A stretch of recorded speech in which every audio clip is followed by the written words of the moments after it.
AM 970 WSTX. Well, I've got folks from FEMA in the house here today, all right? And, you know, we can't get enough of these folks. We can't get enough of them, okay? And I say that they're doing so much good in the community that we can't get enough. Good is always something that we can find. There's never an overabundance. There's never excess in what do you call it? The stores have inventory, all right? It always gets used. So today here I've got Roxann Crawford from FEMA Disability Integration, their advisor, and accompanying her is Caetano, but she's a star, okay? But she's got a co-star here today. She's got a co-star in the person of Leo Phillips, who is someone from the Virgin Islands, all right, and went off on their life journey, and look how it's brought them back full circle to St. Croix. All right. So I don't want to do too much talking. As you know, that Canton has his problem. He just runs his mouth, okay? We've had cases where guests have come in and they have had to tackle him and tie him up and pull the mic away from him so the guests could talk. I think I'm a little bit more controlled today. It won't be that bad today. But Roxann, Don, Leo, welcome to WSTX. Thank you. Good morning. Okay, and to go straight into this very special topic, I met Roxann for the first time that I'm aware of, maybe in another life, but in this life, first time I'm aware of. I went to a Thanksgiving luncheon for persons with disabilities. Ms. McFarlane from Independent Living invited me, as she usually does, and I try to stay on her good side, make sure I get that invitation, okay? And I came down there and she introduced us at that, as well as other people, at that luncheon, okay? And I'm so happy to make that acquaintance for what you do. And before you even start talking, I'm going to tell you thank you for what you do. So, with no further ado, talk to the people of the Virgin Islands and St. Croix about disability integration via FEMA. Oh, good morning. Good morning. So in FEMA, you know, over the last maybe 7 or 8 years, we've worked really hard by bringing in disability integration advisors to try to make sure that there's a focus on people with disabilities and access and functional needs, to ensure that people don't get left behind or fall through the cracks, and to make sure that we're paying attention to the diverse needs of the whole community. So specifically here in the Virgin Islands, we've worked, like you mentioned, with Ms. Rosalind McFarlane, just making sure, and that's in St. Croix, making sure that we are getting out to people with disabilities, access and functional needs, people who are older in the community and maybe don't have an easy time getting to a point of distribution or to a place like a disaster recovery center where they can get attention to their FEMA registrations and application process, to the Small Business Administration loan process, those things. So we've had disability integration advisors, and I have an advisor for St. Croix, I have an advisor for St. Thomas, I have an advisor for St. John, and a number of American Sign Language interpreters on all of the islands. So in St. Croix, we've been working with Rosalind McFarlane, and in St. Thomas, a number of individuals, specifically with the Independent Living Center, Felicia Brownlow. And in St. John, I know that my disability integration advisor, Lauren, has worked a lot with Miss Abigail and the Agency on Aging. So some of the things that those individuals have been doing out in the field, they get together with the Independent Living Center directors, with the Disability Rights Center directors, with other members of the community who work with individuals in the disability community. And they've been going out to those individuals' homes with disaster survivor assistance employees and with other, sign language interpreters and other employees. Number one, to make sure that they have an equal opportunity to register with FEMA. Make sure that in their own homes, in a place that they're comfortable, to take their time and to do this the right way and make sure that all of their needs are documented. They're going to those homes and getting them registered. they've return visit to a lot of those homes to make sure that those individuals are following up on the process, to make sure that they're getting inspections, to make sure that those inspections are being done in an accessible manner. If someone needs a sign language interpreter for their inspection, we've worked with housing inspectors on the FEMA side to make sure that they understand that we need to be doing inspections in people's native language and make sure that that they're having an opportunity to get the inspection done thoroughly and correctly.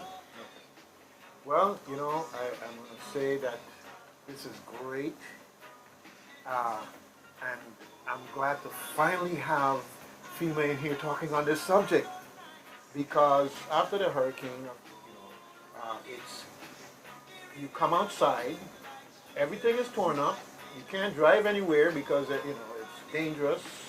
But we have folks from Lyme, multiple sclerosis, other disabilities that even if you could, they're basically homebound. And it's great to know and to get the word out that FEMA has this aspect of how they come to the community and try to make sure that services get where they need to go as far as the recovery and restoration, disaster assistance that you provide. So this is something that, in terms of talking about it now, it's I think a great service to the community and reassurance to the community. If you didn't know, you know now. All right. So if you're concerned about someone, in terms, a simple thing like needing the blue roof, and if you need an interpreter, if you need to get there in the first place, I know the blue roof process is very swift. When I went there, it was just a matter of minutes to go through the process, and then they came. But folks with disabilities are at a disadvantage unless we give them an advantage, and that's what I see you do. Yes, the impact on people with disabilities is disproportionate. You think about someone maybe who's deaf, and the way that you register for Blue Roof is to go in person or call, and they get there and they don't have anyone to communicate with them in their own language. And those things can be challenging. You have somebody, there's points of distribution, where they're handing out food and water. But if you relied on paratransit early on in the disaster when that wasn't running, how does that individual get to the location to get those supplies? And those are things that we try to work through with our local partners like Rosalind McFarland here in St. Croix. Exactly. And I'm just throwing this out for public appreciation. We have, among the people with disabilities here in Vernon, one of them is the autoimmune disease of multiple sclerosis. And very often, standing up or sitting down even, waiting in line, is someplace in the sun, it's hot, whatever, and their condition is exacerbated by the heat. So this is a situation where that person really can't be there. Even if they could get there, they can't be there in a healthy and constructive way under those conditions. So you're making those home visits and coordinating with them is a fantastic aspect of this whole process. So in the past, in the emergency management world, FEMA was not doing as good of a job to get the hard stuff done right. And this segment can be the hard part of emergency management. But folks like Roxy that work in the agency across the country try to live up to the whole of community inclusive emergency management aspect that we've tried to embrace. She's right, over the last 7 to 10 years. And being, especially down here where it's difficult on a good day for people that are, like you said, that are able to get around and are able-bodied or, don't have, concerns that they have to deal with on a daily basis. It's difficult for them, much less someone that's homebound or is in a wheelchair or needs a sign language interpreter or speaks a different language. So it's hard. I have a lot of respect for what Roxann and her program does to ensure that folks like that are not forgotten about. I think we all are impacted by it in some way, shape, or form. in our own lives, I think everybody has either an elderly relative or someone that has some sort of disability, and we all understand how difficult it can be at times. My father is disabled, and my father-in-law has dementia, so I live that every day. So folks like her and Leo and what they're doing helps to make the recovery a whole community recovery where no one is being left behind. Exactly. I can't say enough about this aspect of the FEMA outreach. I can't say enough. And even better, what you're doing speaks for itself, in a sense. And why we're here, why I insisted on this invitation is because I want to make sure that what is being said reaches the broadest possible audience. It is so easy, and I say this, you aren't born necessarily aware of the challenges that others face. You're in your own little bubble of your own existence. And here you have been rocked by this hurricane, and focus is, wow, everything's broken up, I gotta get water, I gotta have food, I gotta get this, and I. And to get away from the I and be able to look around and say, well, who can I help? Who has a need that maybe is greater than mine that I can help in the process? And the more the community gets attenuated to that, the more we ensure that your job is easier and much more effective, because the community becomes a partner in the whole process. Okay? Well, I just want to switch gears a little bit here and talk with our old friend Leo. Left the community years ago. Thank God for FEMA. He's back here again. I am home. All right, well, Leo, I want you to give us a little background info on your good old Crucian days here on St. Croix. I've been living on St. Croix since 1977. I went to Galena Christian Junior High School, 79 to 81. Then after Galena Christian Junior High School, I went to Central High. And I graduated in 1984. Then in 1987, I joined the military from St. Croix. Went to Puerto Rico. I did 20 years in the Army. Retired in 2007. And I never thought my journey would have taken me back to St. Croix. The last time I was on the island was in 2005, because my mother, I'll just stay back here in St. Croix. My mother and my cousins, my aunt, Auntie Ivy, my mom, everybody, my cousins, they still live on St. Croix. So to represent FEMA, to represent my company based in Atlanta, to come to St. Croix to help my own people, it's very humbling. I am absolutely ecstatic to come back home to St. Croix to help with FEMA, even though my mom's house in Campo Rico, my home in Campo Rico, sustained major damage. So that's on the back burner. My job here right now is to help the St. Croix resident and everybody else, so my situation can wait. Right now the priority is to help the Christian folks. Okay, well, we're glad to have you home, and we're definitely glad to have you here with FEMA, and we're thankful that the nature of life, the circle of life, affords us this opportunity to have you come right back around. Now, you've introduced me to this entity, FODAC, F-O-D-A-C. What does that mean? What is it about? So FODAC stands for Friends of the Disabled, Adults and Children too. So we are based in Atlanta, Georgia, in Stone Mountain. We are the largest nonprofit agency located in Stone Mountain, Georgia. You come to our facility, you pay a one-time fee of only $25, and you can get any type of durable medical equipment, which we call DME, i.e. hospital beds, wheelchairs, walkers, blood pressure, CPAP machines. One-time fee of only $25. Not only that, $25 for the rest of your life. You can come once a week, you can come twice a week, you can come every day. We support the minority in the community, low-income people, but still, even if you make $500,000 a year, you can still walk into our facility and we give you any type of durable medical equipment that you want. At the same time, we support disasters in Nepal, India a couple of years ago. We support South Carolina. I was in Houston twice, about 2.5 months ago. I'm in St. Croix now, which I'm absolutely happy. And then after St. Croix, I will be in Puerto Rico. And I'm enjoying this beautiful weather. All right. Fantastic. Great to have you here. Okay. So, how was the food?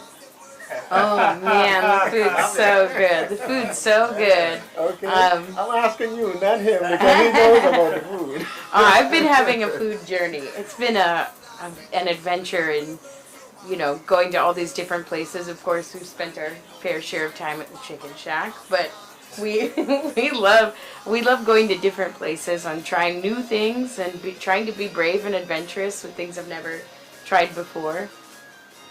Fantastic. I hope that you also take the time out to see some of what St. Croix has to show you. Okay.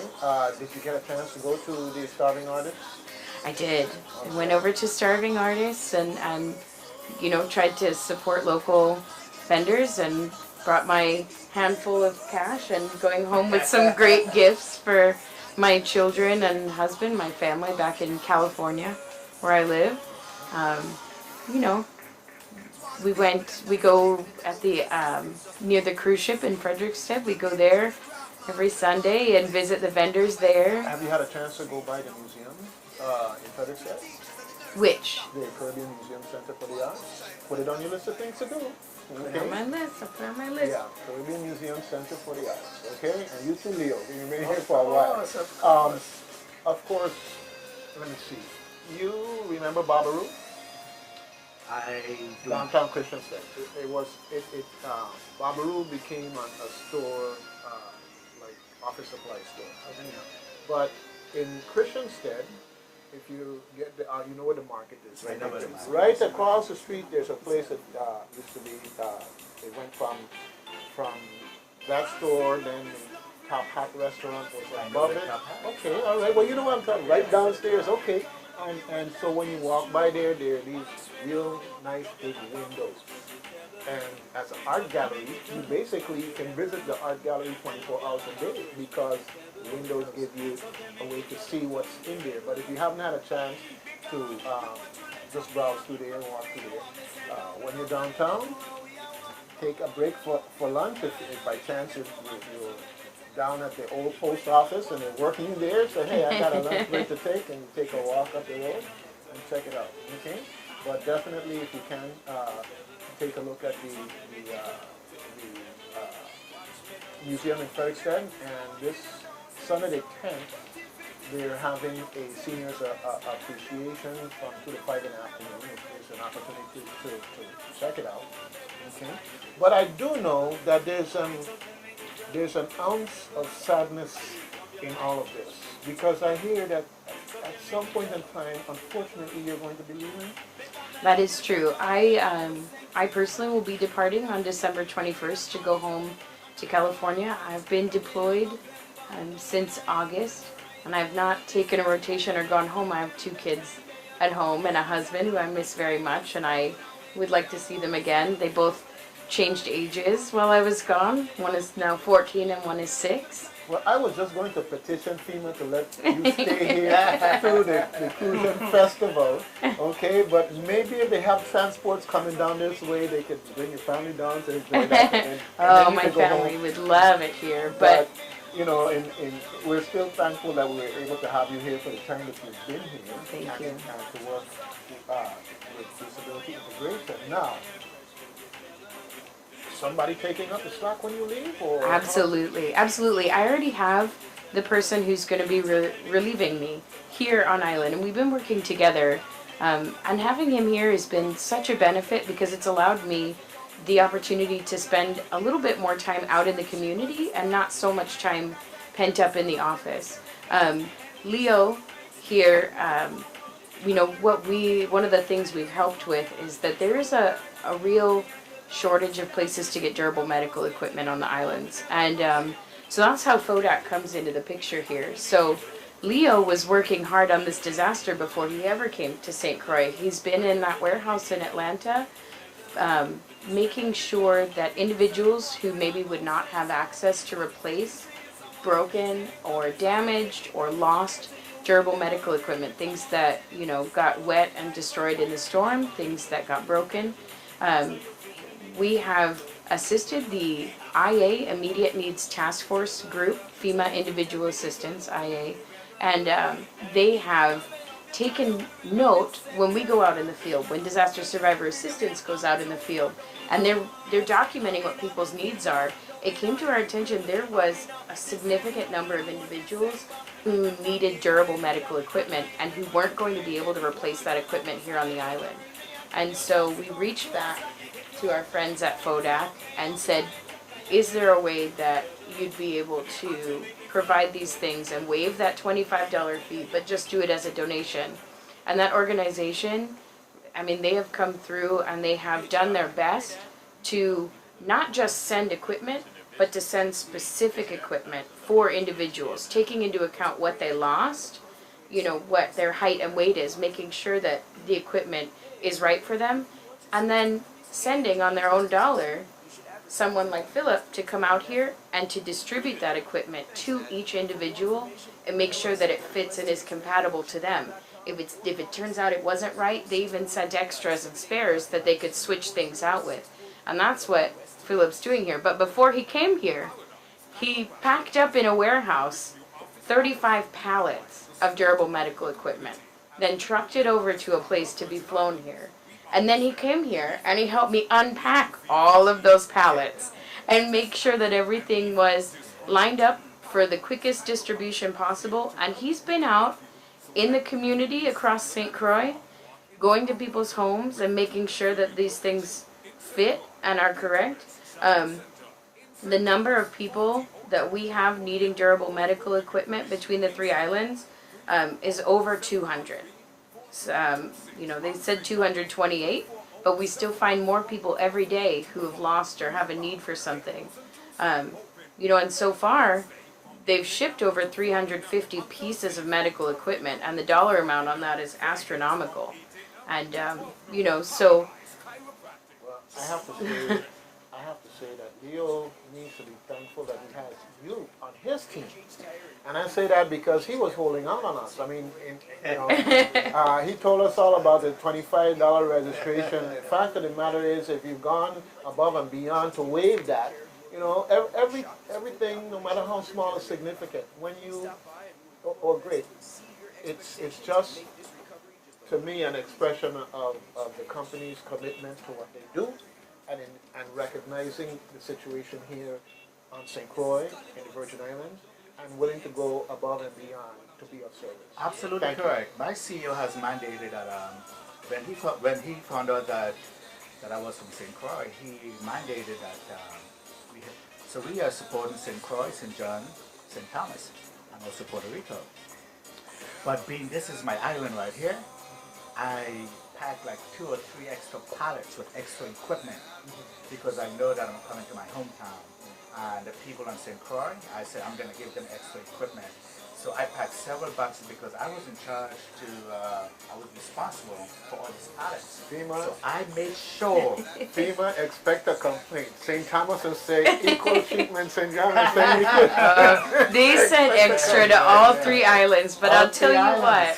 Him knowing he was coming here. All right, you're Because safe. I have You're family safe. on St. Thomas also. My nephews live on St. Thomas. All right. So you won't be disowned. Okay. I will be disowned, but being that the islands is my home and I miss the fungi and fish and all those type of things, I had to go above and beyond for the people of the Well, thank you for what you do, and you know, even so as an organization, you know, you have to exist and thrive, and I wish you the best.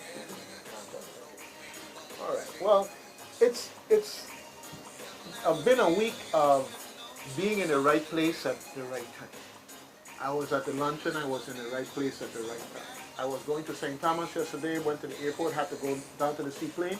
When I got there, I met 2 individuals that the conversation was about persons with disabilities and their organizations and what they're doing.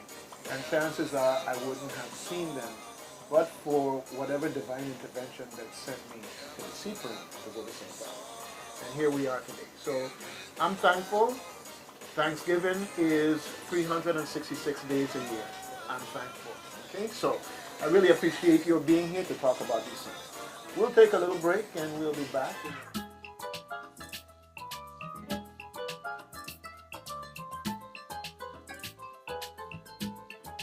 All right, folks, we're back.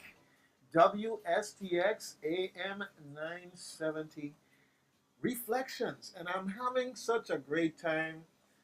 I'm getting myself in trouble all the time here, because the conversation is so great that sometimes I get so deep into it. I'm not saying that this is WSTX, your community-minded station, but you already knew that, didn't you? That's okay. I have to say it, and I need to say it, and I want to say it because WSTX is a place for people doing positive things, organizations doing positive things in the community. Oh yeah, from time to time we have to talk about the negative as we go across the negative bridge to get to the positive results that we want. But our focus is on the positive.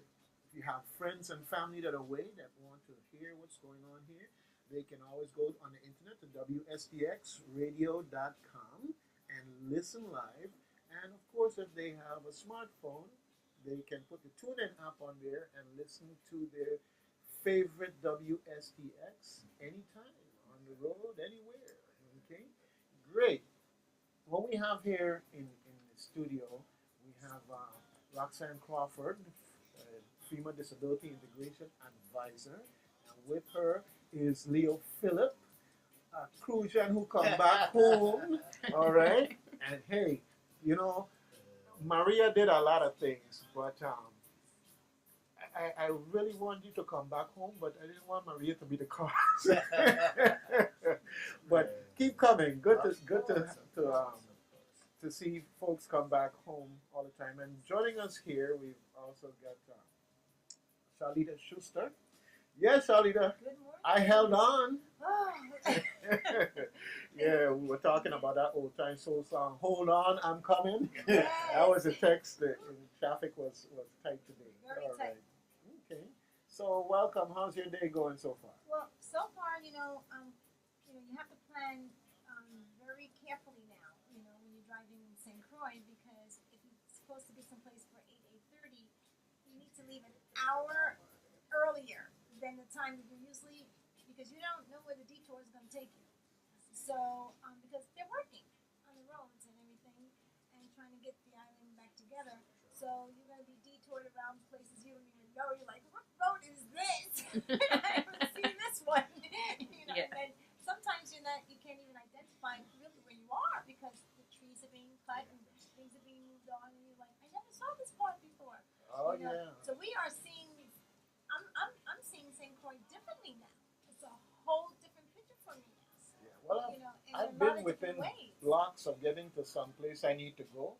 I had to turn around and took a whole long ride around because I wasn't taking a chance that the detour would be something I would figure out because I would get lost. Yes, I was lost a couple of times.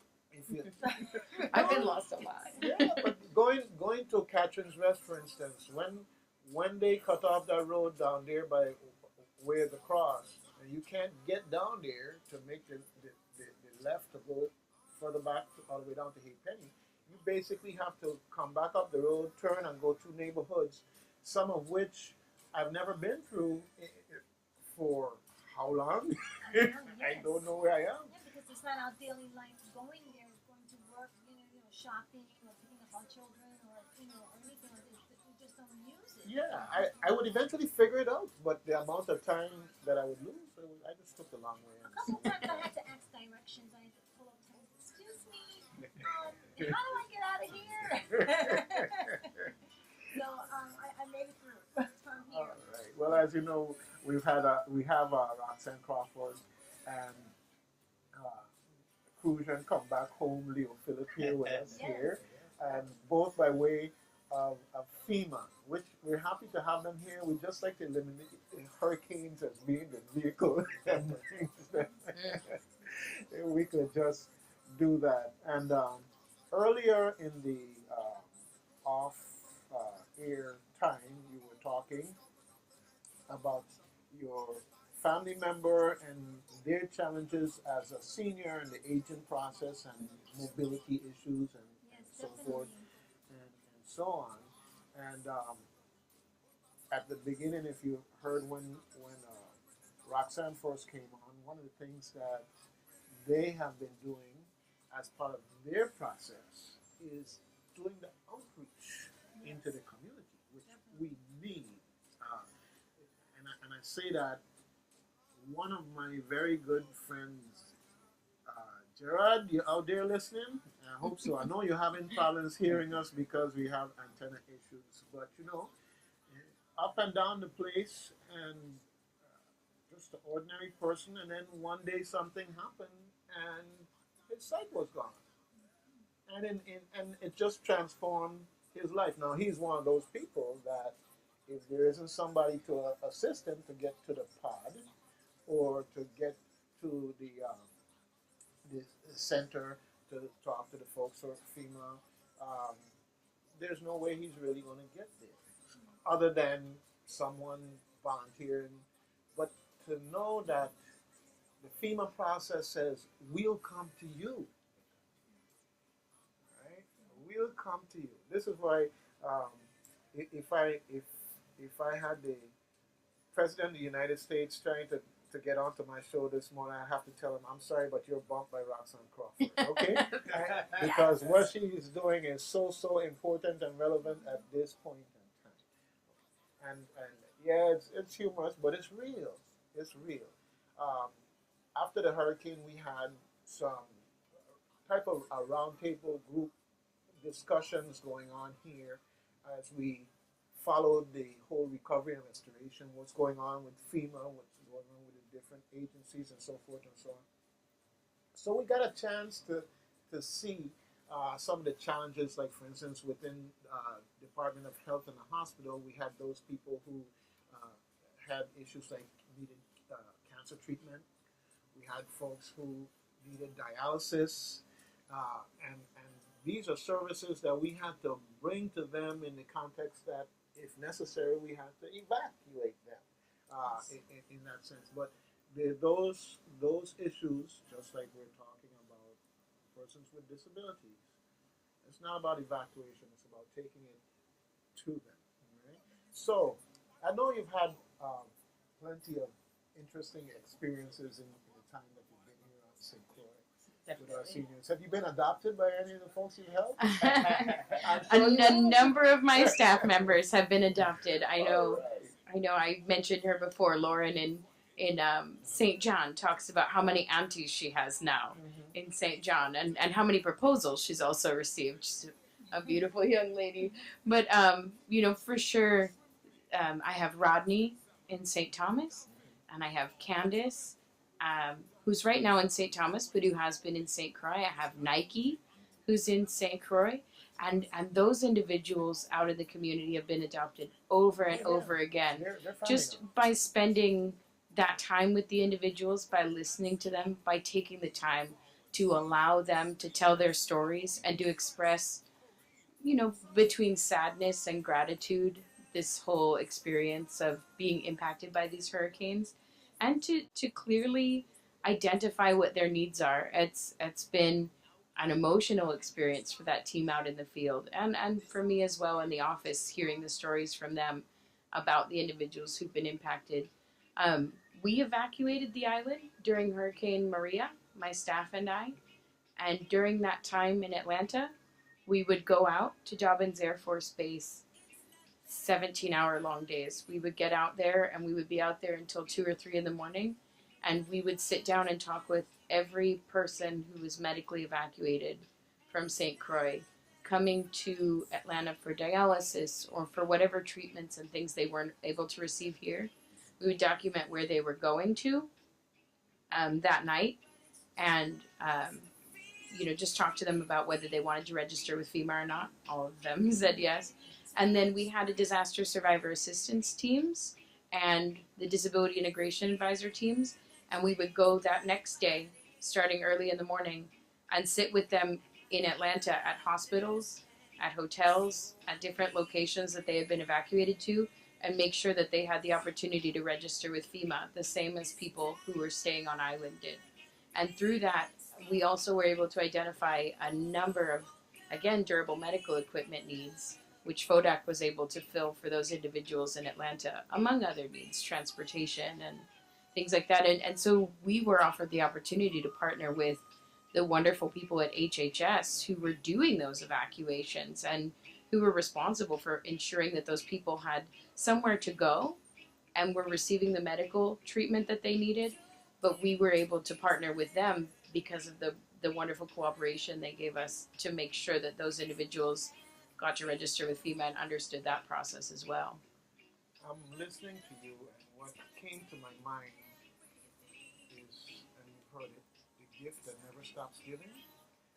And I say that in the sense that your description is like the gift that has so many ways of giving. I am so glad that you talked about that experience. So when I heard that you evacuated, and to know that you had the opportunity to be someplace safe, and you turned it into an opportunity to be a further extension of your job and what you do, to interact with people from the Virgin Islands who were there in Atlanta, and to assist them. Well, on their behalf, I'm sure many of them already said, thank you, number one. And it's also, people listening, audience, just another example of how the people that work at FEMA are people too, and the genuine empathy that they bring and extend into their job in a way that this is job and it has all these other tentacles. Yes. It just happens. It just happens. All right. So I'm glad to have this opportunity for you to express that, so people could see the broader picture of FEMA people, the caring and the ways in which you extend yourself. Okay? I appreciate it. Okay? I didn't have anyone personally evacuated under those circumstances to say that I'm biased in that regards, but I say thank you. Okay? The ongoing challenge that we're facing here in the Virgin Islands, from your perspective, FEMA perspective, what does the bigger picture down the road look like for FEMA here? And then this is just conversation. This is not like a question. Right.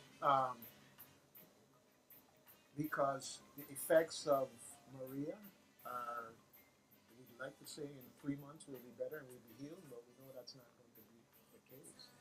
It's going to take a while.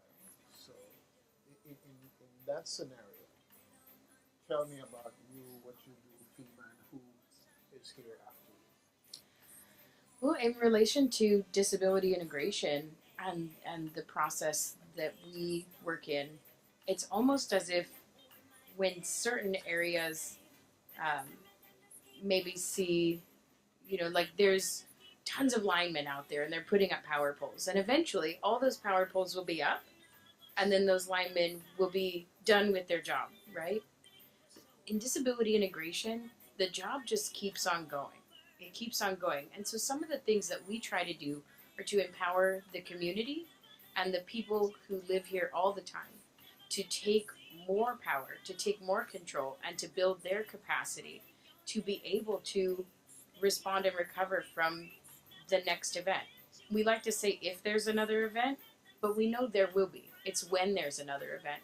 And what we've noticed is that the community here is engaged and they are ready for that, and they do that already, but we're trying to help bring them closer together. We do phone calls with different organizations from all 3 islands where we talk about what are the next steps, what can we do to bring people together, and there are so many people here in St. Croix, in St. Thomas, in St. John, who have individuals with disabilities and access and functional needs at the forefront of their thoughts and conversations. You talk with Dr. Kimberly Mills, with the University of Virgin Islands. And, you know, before I even came out to St. Croix, when I was just talking with my leads at FEMA headquarters about the fact that they wanted me to come out here and to lead the disability integration team, you know, I got outreach from Dr. Kimberly Mills, and she was telling me about the community and what the needs were and what the struggles were in the community. And so she's,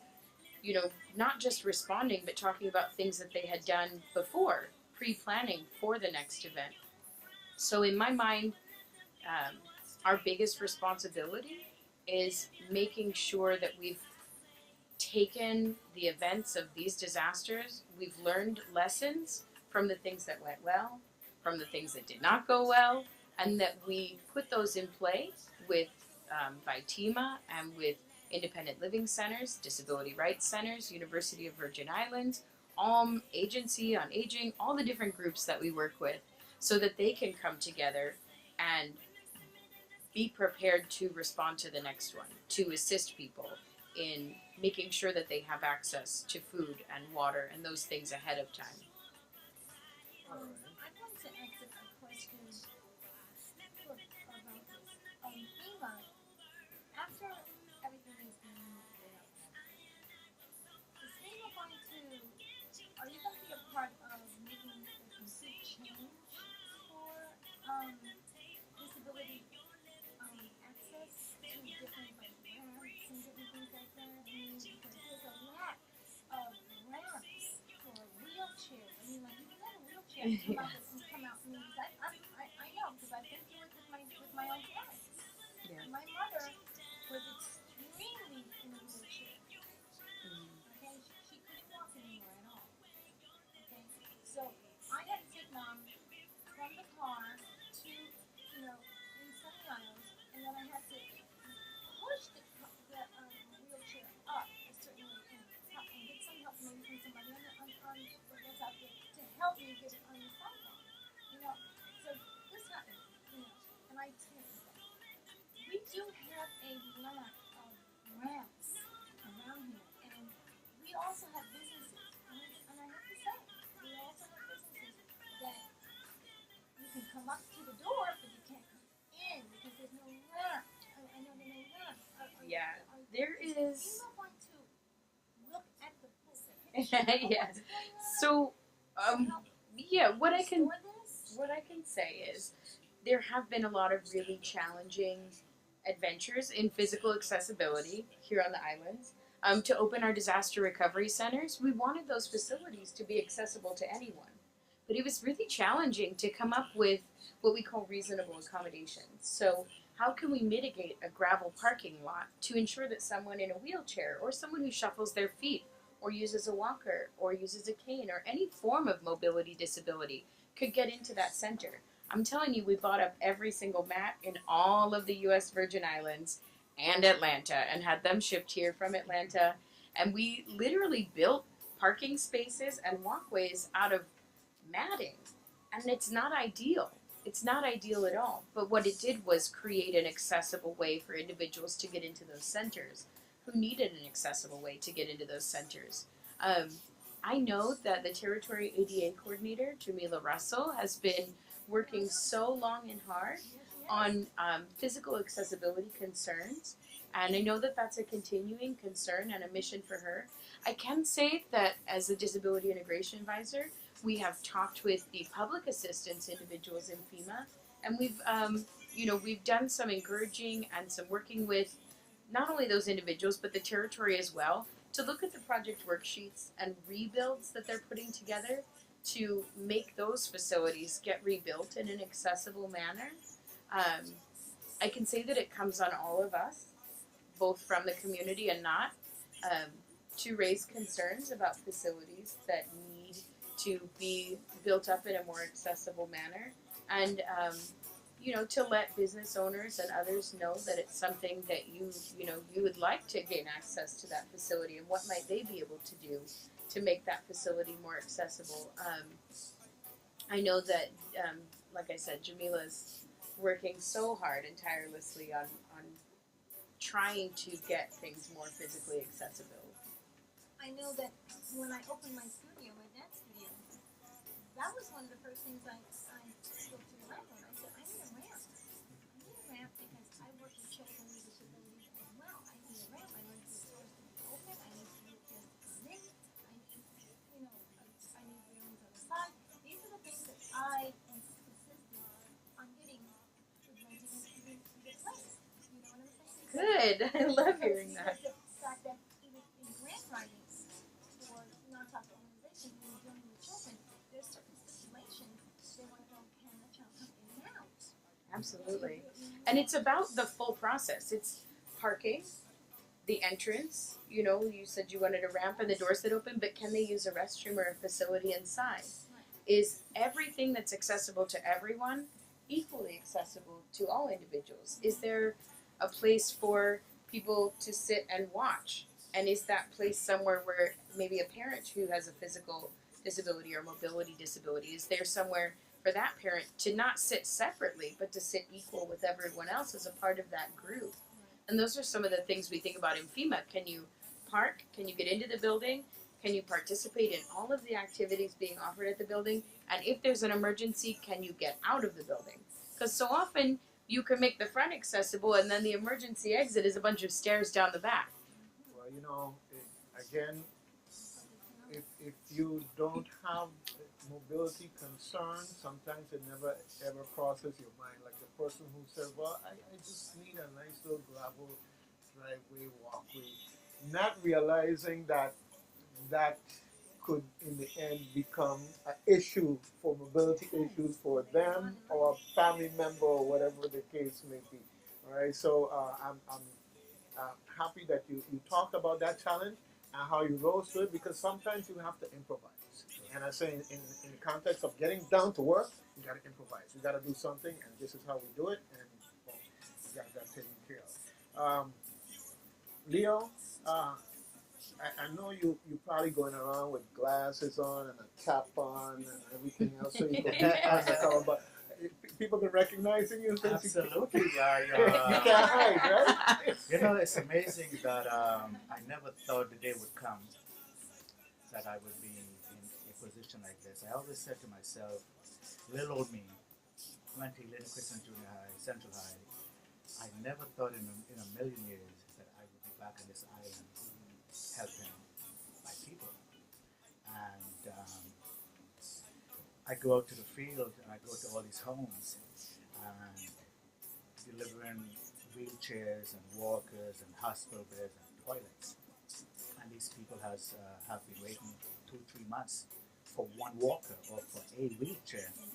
And when we give it to them, you can see the joy, tears on their faces, and they're crying.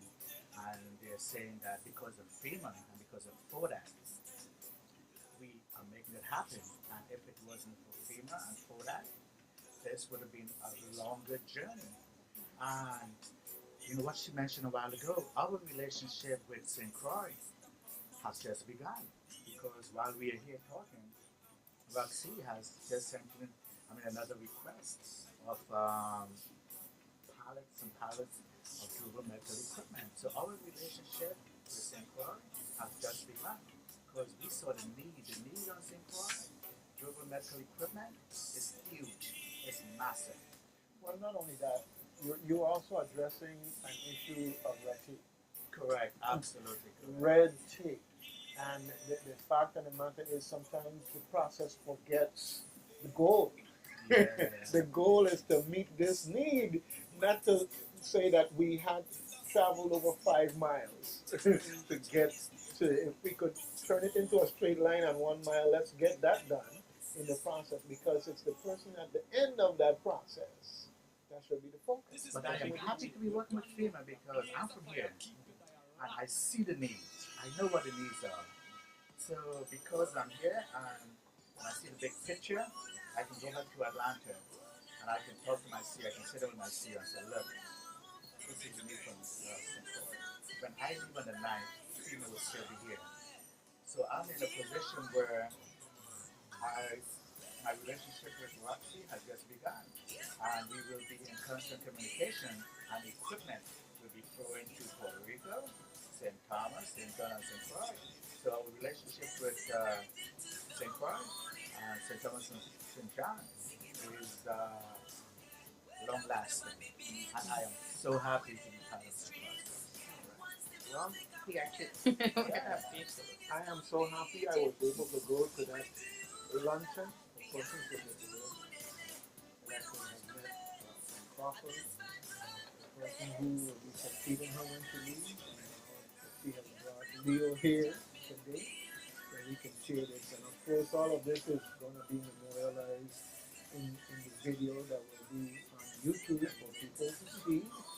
And we're making sure that it just doesn't end with this show. It just doesn't go off into the universe and dissipate. That it will be here and documented for people. So, welcome home, Leo. Thank you, man. Welcome to St. Croix, Roxann. Thank you. And the circumstances may not have been the best, but we are so glad that you were here doing what you do. Thank you. Thank you. Thank you very much for having us. All right. WSTX AM 970 Reflections on